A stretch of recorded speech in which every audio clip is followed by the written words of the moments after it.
Ladies and gentlemen, welcome to Jim and Frank's Thursday Throwdown!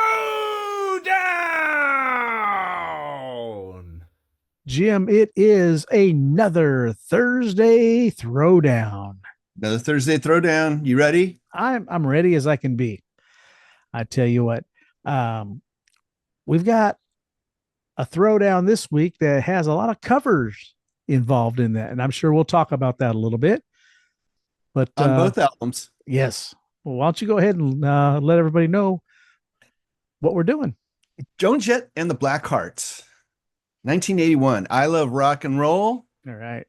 Versus her 1988 release, Up Your Alley. Up Your Alley. I should say there. Yeah, the Blackhearts. 1981. Right. And before we get going, I just want to say this.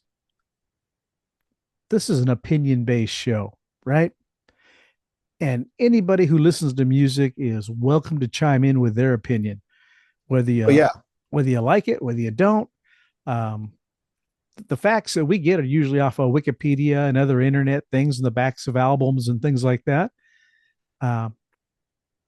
So if you, the listener, I tell you what, Jim, real quickly, if anybody's listening, watching, and they've got a band and a couple albums they want to talk about, hit us up.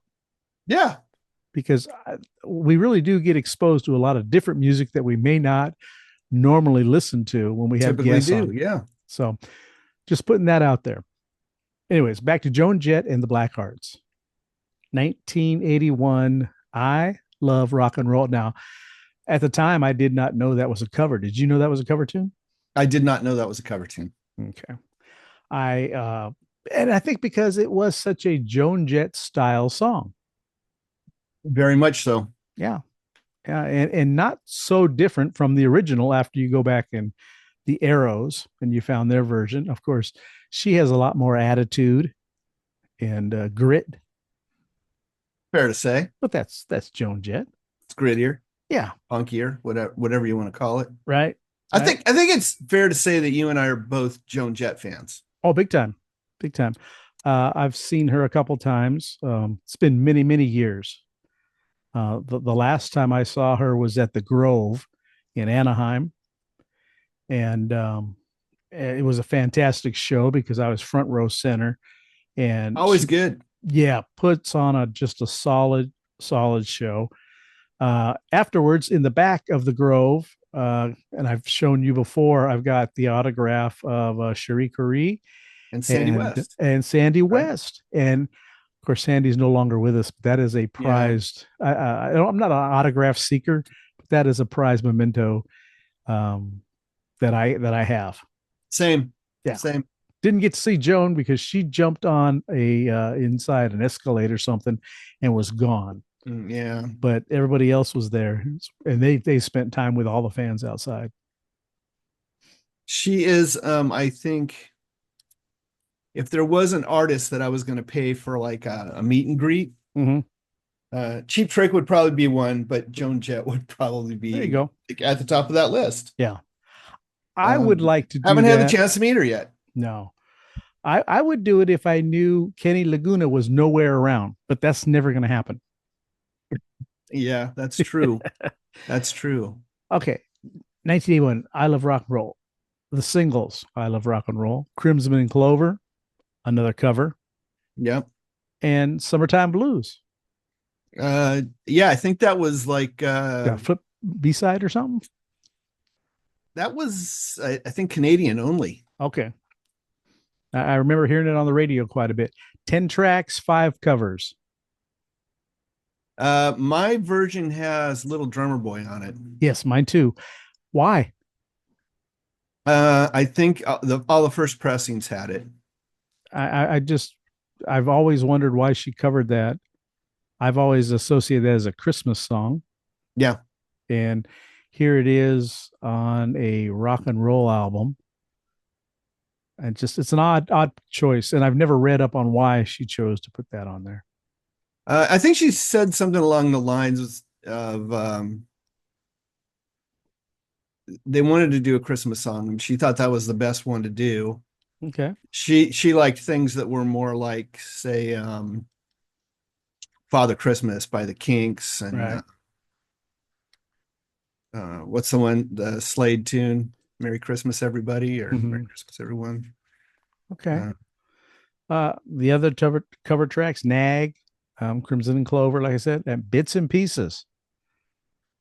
yeah, good version of that, I think. Yeah. I Did liked it. back then, did you associate her something of a almost a 50s throwback rock and roller? Or did you think she was contemporary in your mind? No, to me, she was contemporary. Okay. I always thought her and Susie Quattro could have toured together and played fairs everywhere.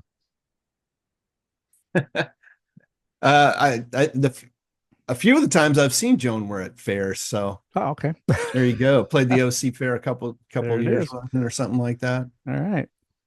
Uh, I heard an old interview where Joan and Susie were on with uh, Rodney Bingenheimer, Okay. and Rodney's asking Joan about, what's it like to be here with like Susie Quattro? This is Mm-hmm. your inspiration and this and that. And I don't remember. I think it was a different interview. I mean, because Joan really copped Susie's look and everything Sure. else. The leather, the haircut. And in one interview, Susie talks about seeing Joan sitting in the lobby of the Sunset Riot House, Right. and she was a little freaked out because Joan looked exactly like her, and Okay. she thought maybe she was like kind of an unhinged fan kind of Right. thing, right? That's Like funny. a little worried about the whole deal. She said like she never approached me, Yeah. never came up, but she was just there, and it was, I guess, a little unnerving. That's it's different. That's but like I said, that I think that's why, because Susie Quattro is of course 70s, but I always associate her back with Happy Days, which was based on the 50s, and she kept the same look as she really looked on that show. Right. She still looked like a glam queen. Right. Yeah. But I think that's why I've always, like I said, because Joan Jett took that persona herself. And yet, when you think back, even you look back the early photos of the Runaways, Joan's always had that look Yeah, that about her as same well. look, right? Yeah. Oh, so we pit this album, I Love Rock and Roll, up against Up Your Alley. Now, the lead off track, I Hate Myself for Loving You, that's an awfully close marriage to I Love Rock and Roll, is it not? Yeah, co-written by Desmond Child. Oh, don't mention that. He comes up so much in music. It's amazing. Yeah, his style of I've never. You can always tell his style of writing. His lyrics, the way they come together. It's just Weirdly, what was the group he had with the two girls? I don't remember what it yeah, I was. know what you're talking about. Right? I remember hearing them and just thinking, this isn't great. I didn't like it No, at all. no. He is It's like I don't see the genius in this guy because I didn't far really think the better songs. behind the scenes than in the forefront. But Effective song, yes, right? And when you look at between I Love Rock and Roll and Up Your Alley, what came in between? Glorious Results. Oh, album. Glorious Yeah, Results. Something else in there? I'm not sure. I have to go back and look. Good Music. Right. Yeah, you're talking about from 1981 to 1988, so there was a span of quite a few albums there. Yeah, and those albums kept doing a nosedive, Right. right? Which is, I understand why all of a sudden the record company says, like, here's what we're gonna do. Let's do what We're we gonna bring in Desmond Child. right. Diane Warren's got a co-credit on one of these songs. Yes. Um, And what's interesting, Mick Taylor does the solo on I Hate Myself Hate for Loving Myself You for Loving You. from the Rolling Stones. didn't really sound very Rolling Stonesy to me. He sounded Not like, very. I think he sounded like a regular young rocker there. Yeah, absolutely. Well, I think Yeah. he's far more versatile than More probably so. that. I mean, how many albums did he do with the Stones? Two, Couple, yeah. two, maybe three. I'm not a Stones aficionado, Right. but you No, know, he left fairly early. Sticky Fingers, and then maybe one or two albums after that. Uh, the album went to number 19. Right. I think I Platinum. Love Rock and Roll went to number 2. It ended up charting fairly high. Yeah.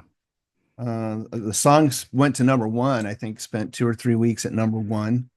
Well, I Hate Myself for Loving You even got picked up by the NFL.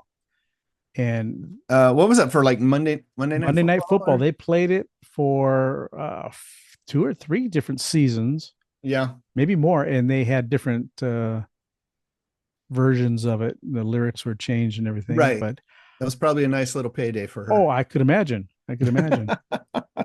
And the other single on there was Little Liar. Another big hit. Um, Also co-written by Mr. Desmond Child. think a few years later to 18 in Life, and it's almost identical beginning to Skid Row's. It's very similar. Yeah. As a matter of fact, when I went back and watched the video, because I was reading on Little Liar that there were 2 videos done. She didn't like the original one, I didn't either. I just said I watched Oh, you it. saw them both. Okay. Yeah. Well, I only saw the one she didn't like, where she's in a white outfit and a black outfit, and she's kind of following herself around. A very confusing video because you don't know what's really going on. And I think that's why she didn't like it either. I didn't go any further. I was still stuck on the beginning of the song. Like, why does that remind me of Sebastian Bach and Skid Row? So yeah, very, very similar. Album for album, right. where do you think they go? I tell you what, I actually like Up Your Alley a tinge bit better. I think the production on it's better. Yes. And they seemed at that time to be going for some big drums. When you listen to the drums on Up Your Alley, there's a lot of reverb and it sounds like big room. It doesn't sound totally natural, but you can see what they were going for. And I liked I Want to Be Your Dog. I like the Stooges. Good cover, I think. Yeah. I might even prefer Joan's version. A little bit. Blasphemy for some people, but I don't care. And Tulane from Chuck Berry is the other Chuck Berry cover. Yeah. I think I like that album, Up Your Alley, just a little bit more, only because I think there's more original tunes on there. That's the only reason. Yeah, you're probably right. I think they could have released a third single. I think that Diane Warren song, Desire, yeah, sounds very, very radio friendly. It's not super Joan, but it's enough Joan to say that it's right. Sure. Diane Warren was on a rampage at that time. Another excellent songwriter. Yeah. Tell you what, she has put out some hits, lots of them, and made a lot of people a lot of money. Yep, including herself, I think. I think so. Well, what about you? Do you have a preference on these 2 records? Boy, it's a little tough. Mm-hmm. You know, I still remember hearing I Love Rock and Roll on the radio for the very first time. Right. I was at work and it came on. And for some reason, I immediately knew it was Joan Jett. I guess the voice or whatever. I just thought it was just such a great song. Right. Great voice. She tried to get the Runaways to do that song. And they said, no way, we don't want to do it. Wow, that's crazy. They might have actually had a radio hit had they done it. Yeah, maybe I'm with you. Maybe Up Your Alley. I think I Love Rock and Roll is maybe a little more signature Joan, but I think as a package, and I think production wise, right, I think Up Your Alley just by a little bit. It's not a country mile or anything like that. It's just a little bit And for me, it's because of the more original songs. Yeah. And one thing I'll say, I like riff rock. Yep. And Joan doesn't do riffs. Joan does chords. She's a power chord girl. She's a power chord girl. And she does them well. I'll say that because you get those songs cemented in your heads, and it's there. Yeah, the assistant producer on Up Your Alley said one of the best guitar players he's ever worked with. That's something. She can go in and play parts over and over again on the money every time. Yeah. Her timing is very good. 100% on the nut. All right.